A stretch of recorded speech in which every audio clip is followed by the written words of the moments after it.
ہماری پوری زندگی اللہ تعالیٰ ہی کی بندگی پر قائم ہے، اور اس کا اعلان ہر نماز کی ہر رکعت میں ہم کرتے ہیں جب سورۃ الفاتحہ پڑھتے ہیں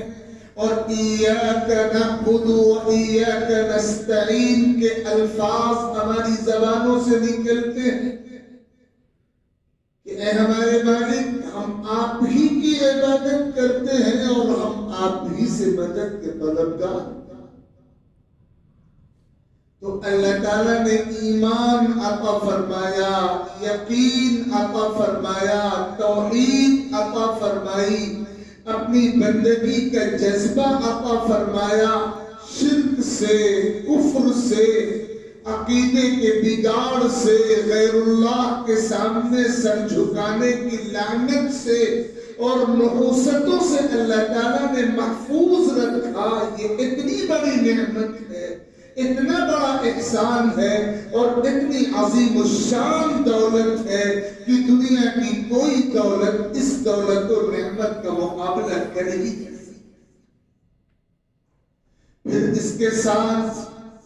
اللہ تعالیٰ کا مزید کرم یہ رہا کہ اللہ نے ہمیں اپنے حبیب عالی مقام سرور کائنات جناب محمد الرسول اللہ صلی اللہ تعالی علیہ وسلم کا امتی بنایا۔ ہمیں کسی اور امت میں بھی شامل کیا جا سکتا تھا، لیکن یہ اللہ تعالیٰ کا انتخاب ہے، یہ اللہ تعالیٰ کی رحمت ہے، عنایت اور کرم ہے کہ اس نے ہمیں کسی اور امت میں شامل کرنے کے بجائے ہمارا نصیب چمکاتے ہوئے، ہماری قسمت روشن کرتے ہوئے اپنے سب سے لاڈلے، چہیتے، محبوب ترین پیغمبر سرور کائنات جناب رسول اللہ صلی اللہ علیہ وسلم کا امتی، ان کا غلام، ان کا جانثار، ان کا عقیدت مند، ان کا وفا شعار، ان کا نام لیوا، ان کا کلمہ پڑھنے والا بنا۔ تو نبی آخر الزمان صلی اللہ علیہ وسلم کی امت میں شامل ہونا اور نبی آخر الزمان علیہ السلام کے لائے ہوئے دین کو قبول کرنا، اسے تسلیم کرنا، یہ ہمارے لیے ایسا انعام ہے کہ ہم مرتے دم تک جس قدر بھی شکر ادا کرتے رہیں اور جس قدر بھی قدر کرتے رہیں اور جس قدر بھی اس نعمت کی عظمت پہچانتے رہیں کم۔ اور پھر اسی کے ساتھ اللہ رب العزت نے اپنے کرم سے یوں بھی ہمیں نوازا کہ ہمیں قرآن مجید کی صورت میں رہنما کتاب عطا فرما دی۔ اللہ تعالیٰ نے ہمیں ایمان عطا فرمایا، کفر کے اندھیاروں میں بھٹکتا ہوا نہیں چھوڑا، اور پھر اس کے بعد کسی اور امت میں شامل کرنے کے بجائے اپنی سب سے چہیتی اور لاڈلی امت میں اپنے حبیب عالی مقام صلی اللہ علیہ وسلم کی امت میں، جس کو قرآن میں اللہ تعالیٰ نے خیر امت فرمایا، سب سے بہتر امت، جس کے بارے میں فرمایا وَكَذَلِكَ جَعَلْنَاكُمْ أُمَّةً وَسَطًا، ہم نے تم کو بہترین امت بنایا ہے، اور جس کے بارے میں فرمایا أُمَّةٌ يَهْدُونَ بِالْحَقِّ وَبِهِ يَعْدِلُونَ، ہدایت کی امت، حق کی امت، عدل کی امت، هُوَ اجْتَبَاكُمْ، اللہ تعالیٰ کی طرف سے منتخب کی ہوئی امت بنایا۔ اللہ تعالیٰ نے ہمیں اس میں شامل فرمایا، اور پھر ہمیں بے یار و مددگار نہیں چھوڑا، ہمارے لیے قرآن مجید کو رہبر بنا دیا، ہدایت کا صحیفہ ہمارے ہاتھوں میں تھما دیا گیا، لوح محفوظ سے جبرائیل امین کے ذریعے حضور اکرم صلی اللہ علیہ وسلم کے مبارک دل پر، اور پھر آپ صلی اللہ علیہ علیہ وسلم کی زبان مبارک سے امت تک ہدایت کا یہ صحیفہ قرآن مجید منتقل کیا گیا اور پوری زندگی کو کور کیا گیا قرآن کی تعلیمات کے ذریعے. عقائد کا شعبہ ہو، عبادتوں کا شعبہ ہو، معاملات کا شعبہ ہو، ہماری سماجی زندگی کا شعبہ ہو، ہمارے اخلاق ہو، کردار ہو، سلوک ہو، رویے ہو، برتاؤ ہو، پوری زندگی کے لیے، زندگی کے ہر گوشے کے لیے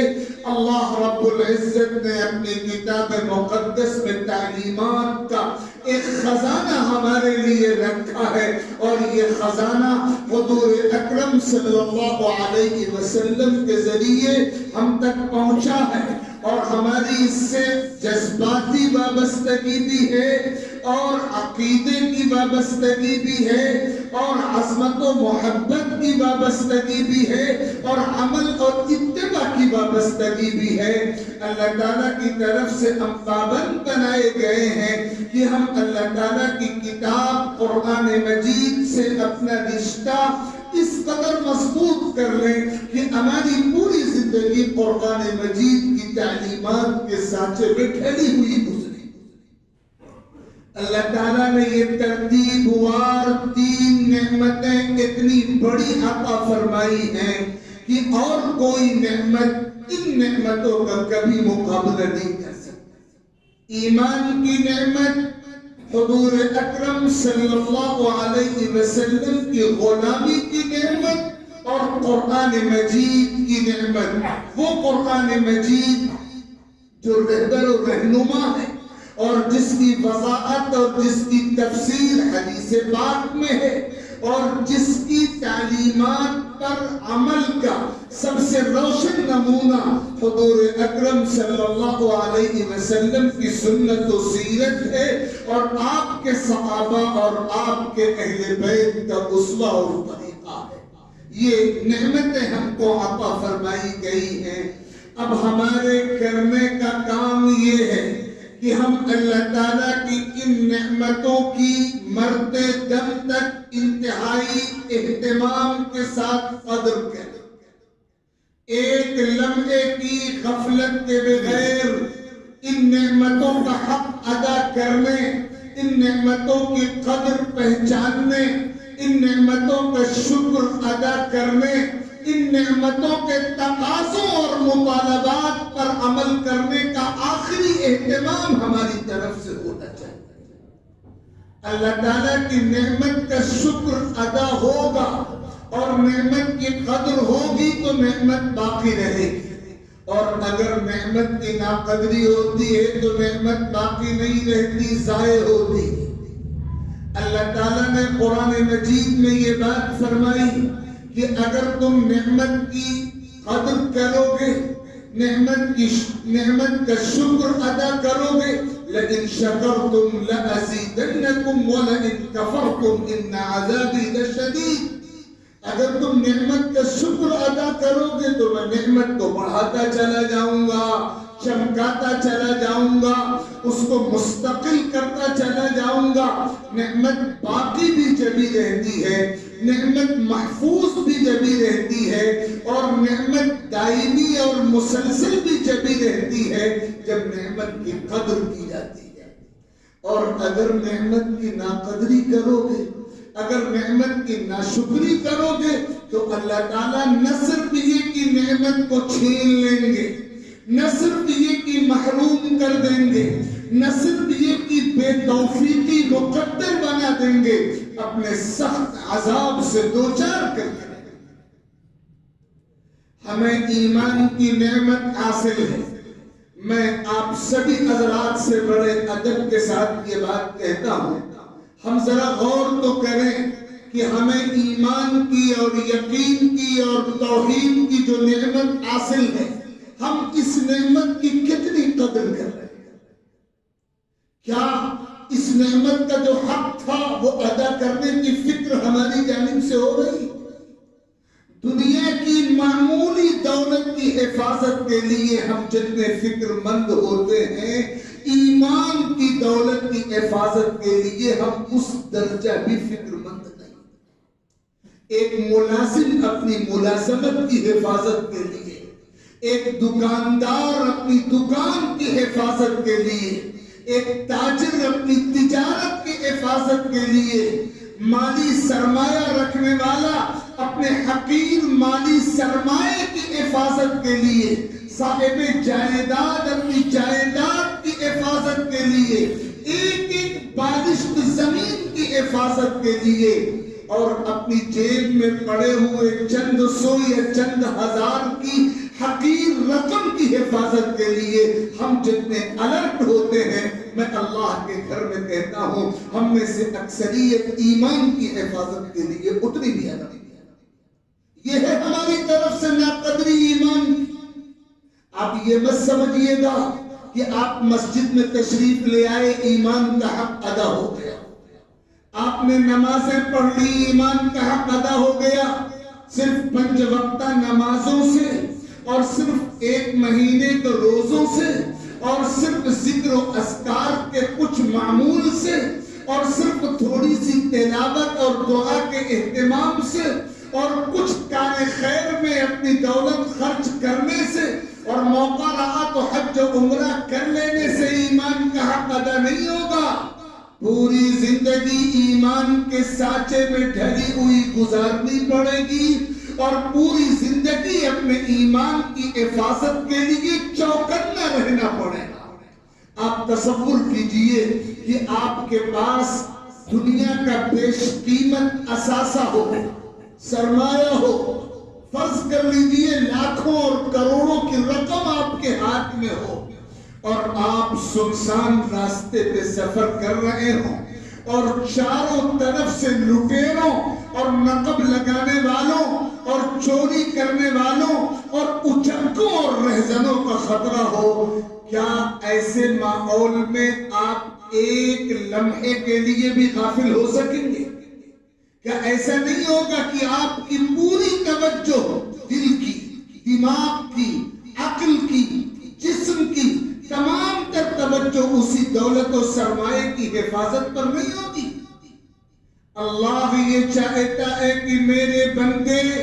دنیا کے حقیر سرمایہ کی حفاظت کے لیے جتنے چوکنے رہتے ہیں، ایمان و یقین کی دولت کی حفاظت کے لیے اس سے 1000 گنا زیادہ چوکنے ہو جائیں۔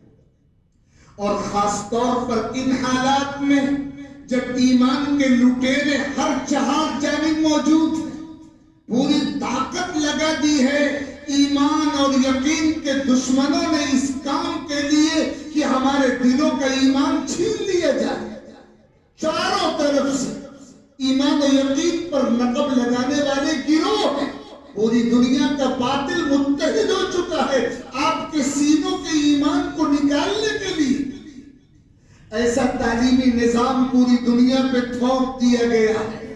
ایسا سماجی اور خاندانی سسٹم مسلط کر دیا گیا ہے، ایسا معاشی اور مالی نظام تھوپ دیا گیا ہے،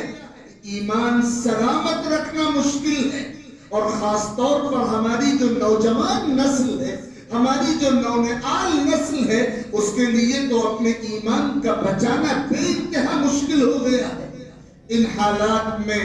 جب ایمان اور یقین کو سب سے زیادہ خطرات لاحق ہیں، کیا یہ ہمارا فرض نہیں ہے؟ کیا ایمان کی نعمت کا شکر اور حق اور قدر اور تقاضا یہ نہیں ہے کہ ہم بالکل چوکنا ہو جائیں، ہم 100% الرٹ ہو جائیں؟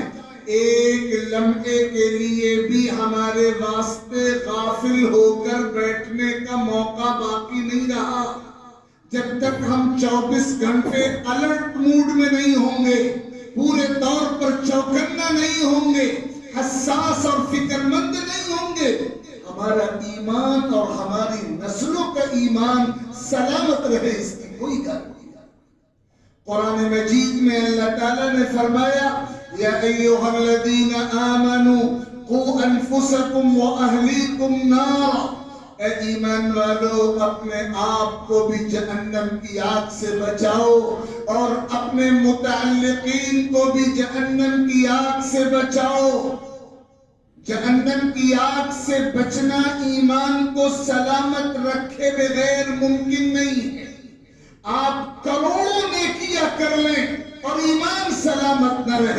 اللہ کے دربار میں ان نیکیوں کی قیمت مکھی اور مچھر کے پر کے برابر نہیں. اور اگر ایمان سلامت ہے، اگر توحید سلامت ہے، تو بہت سی مرتبہ اللہ تعالیٰ اعمال کے بگاڑ اور اعمال کی کوتاہیوں پر معافی کا قلم چلا دیتے ہیں. اس لیے خاص طور پر میں یہ بات آپ کی خدمت میں عرض کرنا چاہتا تھا کہ اس وقت ہمارے سامنے ایمان اور یقین اور عقیدے کے حوالے سے بے انتہا خطرناک حالات ہیں. ہمیں اپنے ایمان کی اور اپنی اولاد کی ایمان کی حفاظت کے لیے بے انتہا چوکنا اور فکر مند ہونے کی ضرورت ہے. حضور اکرم علیہ الصلوۃ والسلام مسجد نبوی کے منبر پہ جمعے کے خطبے میں فرما رہے ہیں، اے مسلمانوں، مجھے سب سے زیادہ خطرہ اس بات کا ہے کہ کہیں تم اپنے ایمان کی دولت کو گنوا نہ بیٹھو، اپنے دل کے ایمان کو گنوا نہ بیٹھو، اور ایمان اس طرح تمہارے دلوں سے نکل جائے کہ تم یہ سمجھتے رہو کہ ہم ایمان والے ہیں، تم یہ سمجھتے رہو کہ ہمارا ایمان سلامت ہے، جبکہ اللہ کے رجسٹر میں ایمان والوں کی لسٹ سے تمہارا نام خارج ہو جائے. قبل اس کے کہ ایسا مرحلہ آئے اپنے آپ کو چوکٹ لا کر. اور پھر فرمایا الشرک اخفى من دبیب النملة السوداء في الليلة السوداء على الصخرة السوداء. فرمایا کالی رات ہو اور کالی رات میں کالا پہاڑ ہو اور کالے پہاڑ کی کالی چٹان کے کالے پتھر پہ چھوٹی سی کالی چیونٹی چل رہی ہو. آپ غور فرمائیے حضور پاک علیہ الصلوۃ والسلام کس شکل و انداز میں سمجھانا چاہتے ہیں اپنی امت کو. کالی رات میں کالے پہاڑ کی کالی چٹان کے کالے پتھر پر چھوٹی سی کالی چیونٹی چل رہی ہو.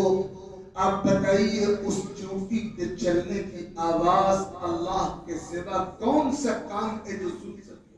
اور اللہ کی آنکھ کے سوا کون سی آنکھ ہے جو دیکھ سکے. فرمایا جس طرح چٹکے سے دبے پاؤں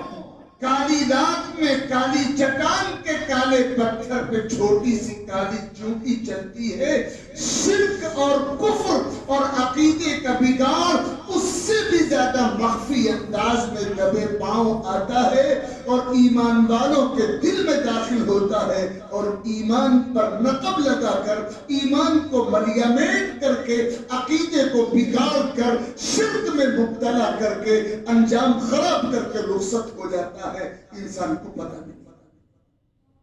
ان تحبط اعمالکم وانتم لا تشعرون. کیا کرایا برباد ہو جاتا ہے، آدمی کو احساس نہیں. آج ہم اور آپ انہی حالات سے گزر رہے ہیں، اور خاص طور پر پوری دنیا کے باطل نے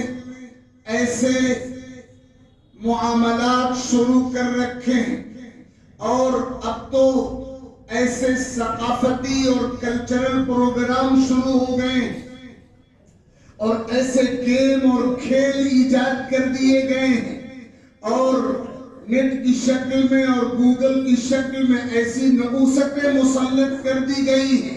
کہ بہت سی مرتبہ انسان کے قدم ایمان کی حدوں سے نکل کر کفر کی حدوں میں داخل ہو جاتے ہیں. توحید کے دائرے سے نکل کر انسان شرک کے دائرے میں داخل ہو جاتا ہے، اور اسے احساس بھی نہیں ہوتا کہ میں ایمان کی دولت گنوا رہا ہوں.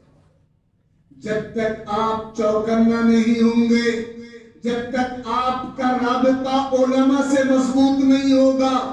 جب تک آپ کا تعلق اللہ کے مخلص اور صالح بندوں سے مضبوط نہیں ہوگا، اور جب تک اپنے ایمان کو سلامت رکھنے کی فکر نہیں ہوگی، اور جب تک حضور اکرم صلی اللہ علیہ وسلم کی سچی اور مکمل غلامی اور تابعداری اور ایک ایک سنت کو اپنی عملی زندگی میں لاگو کرنے کا سچا جذبہ پیدا نہیں ہوگا، ہم اپنے عمل کو، اپنے ایمان کو، اپنے کردار کو بچا کر رکھنے میں کامیاب نہیں ہو سکتے۔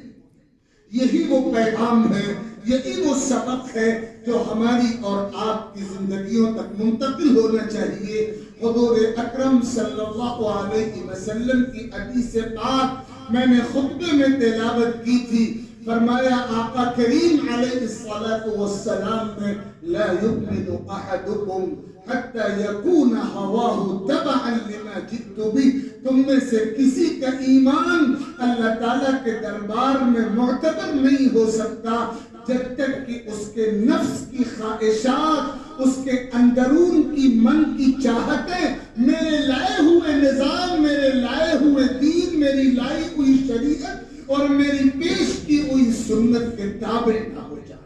ہمیں 100% حضور اکرم صلی اللہ علیہ وسلم کے طریقے کی اتباع کا مزاج بنانا ہے۔ ہم اپنے ایمان کو معتبر بنانے کے لیے آقا کریم صلی اللہ علیہ وسلم کی سچی محبت کے بھی محتاج ہیں، سچی غلامی کے بھی محتاج ہیں اور سچی تابعداری کے بھی محتاج ہیں۔ اور سب سے زیادہ ترجیحی طور پر جو کام آج کے حالات میں ہمیں کرنا ہے وہ اپنے اور اپنے نسلوں کے ایمان کو بچانے کی فکر ہے۔ اس کے لیے جو جتن بھی ہم کر سکتے ہو کریں، جو فکر بھی ہم کر سکتے ہو کریں۔ اور سب سے بنیادی کام اس سلسلے میں کرنے کا یہ ہے کہ ایک تو آپ اپنے گھروں میں دین کا ماحول زندہ کریں، گھروں کا ماحول قرآن و دین کا ماحول ہونا چاہیے۔ اپنی اولاد کی دینی تعلیم و تربیت کی فکر کریں، علماء دین اور اہل اللہ سے، اللہ کے نیک بندوں سے آپ کا رشتہ اور آپ کا تعلق مضبوط ہونا چاہیے۔ قرآنی تعلیم، ایمانی تربیت اور علماء اور اللہ کے نیک بندوں سے تعلق کا مضبوط ہونا، یہ وہ تدبیریں ہیں جن کے ذریعے ہم اپنے اور اپنے نسلوں کے ایمان کو سلامت رکھنے میں کامیابی حاصل کر سکتے ہیں۔ اللہ رب العزت ان مختصر سی گزارشات کو قبول فرمائے اور مجھے بھی عمل کی توفیق عطا فرمائے، آپ سب کو عمل کی دولت سے مالا مال فرمائے اور مرد دم تک ہم سب کے ایمان و یقین کو پورے طور پر سلامت رکھے اور کل روز قیامت ہم سب کا حشر ایمان والوں کے قافلے میں فرمائے۔ آمین۔ وآخر دعوانا ان الحمد للہ رب العالمین۔